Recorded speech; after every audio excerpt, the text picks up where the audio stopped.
Welcome, Gunrunner.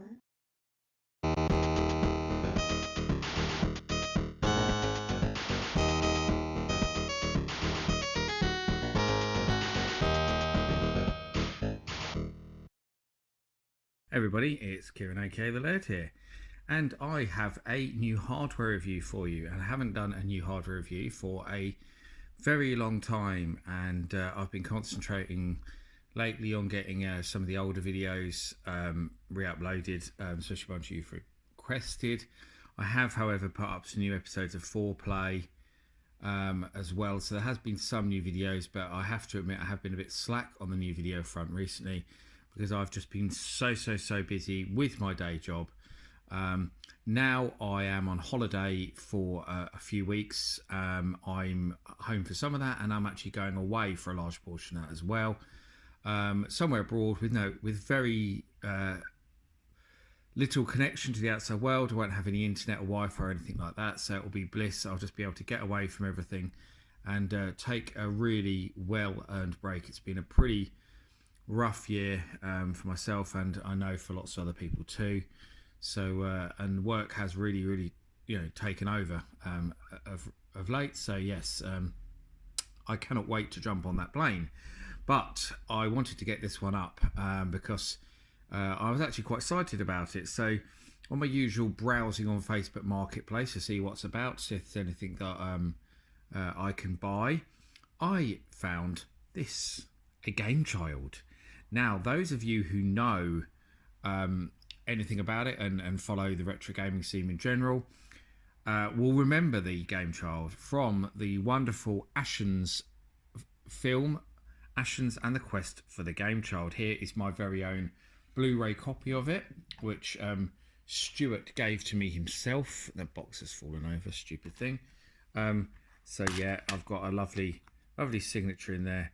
Thanks, Kieran. And that was for helping him with some stuff, lending him some stuff for his videos to do, like my Systema 2000 and collection, and giving him some help with a Lynx video he was doing as well and stuff like that. So I helped him out with a few little bits and pieces, and he sent me that as a thank you. So brilliant little gift there of a movie I absolutely love. So I was very pleased to receive that. So thank you once again, Stuart, if you are watching.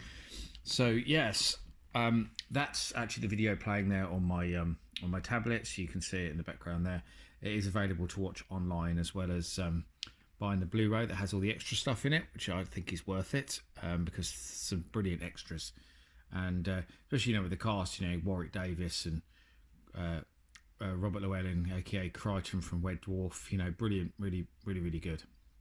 So yes, the Game Child, I mean, obviously it's the focal point of that film, and you may know that the Game Child is just obviously a Game Boy rip-off. The name gives it away if the design doesn't. And and I managed to find a one that was literally boxed. It's almost absolutely mint. It's in really good condition. I'll just show you the box quickly, actually, so you can see. I mean, it's still got the seal on the top there. There we go. Some images on the back. Just shows how crap it is. So it says 3 game levels, sound on off, auto power off. So this is games, and then you'll notice that there is a sticker above that one, obviously to show that it's this game. For some reason, someone's put an X there though, but the game on it is definitely Desert War. So yeah, I mean, those two seem to be pretty much the same game. That one does look quite different, but yes, it is in fact Desert War, so that is correct. So there's obviously 3 different versions of the Game Child. I can't recall actually which version it was that Ashens had, or whether they had all of them. I can't remember now. Maybe I should have looked that up. It's not important. So there we go. There's the box. There's not a lot else to that. So inside, I don't know if it's original packing, but that's all that was inside was just a unit in a jiffy bag. I wouldn't imagine there was any instructions or anything, so it's not like it's a complicated thing. So let's have a look at the actual Game Child itself. So, ta-da! Here it is. So that's my unit. You can see, what good condition it is. The screen is I'm going to get a horrible reflection to me there, but the screen is pretty much immaculate. It's not even faded or discoloured or anything. So we go around and have a look at what we've got on it. So first of all, let's look at the back. So the back is really interesting. So obviously it looks identical to a Game Boy in the design, and this obviously looks like it would be the battery cover, like it was on the Game Boy. But, and this is absolutely bizarre, I found this really strange, it's just an empty hole. What do you do with that? Store some sweets in there?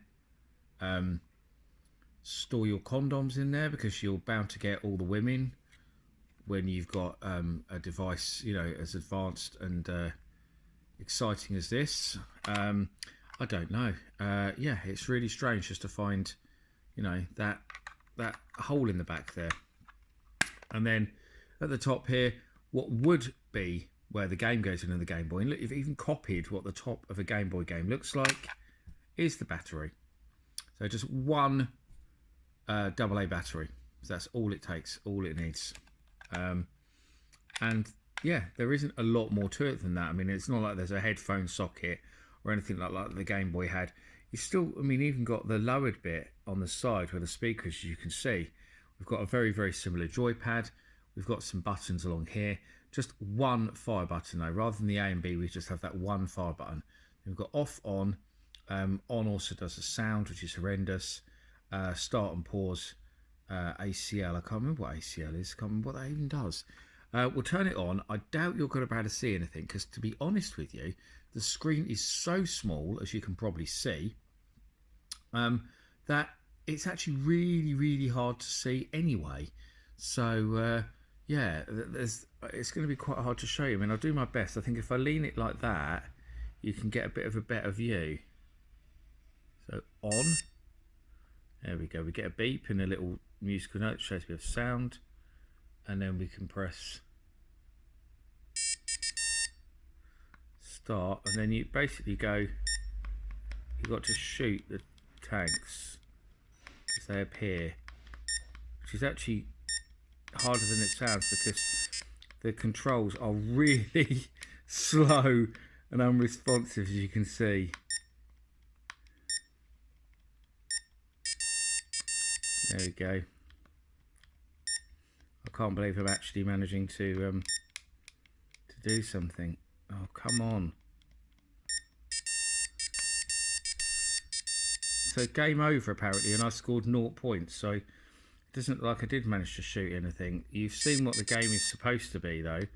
But the controls don't even do anything a lot of the time. And the fact is, you have to use like down to go to the side, which makes it even harder.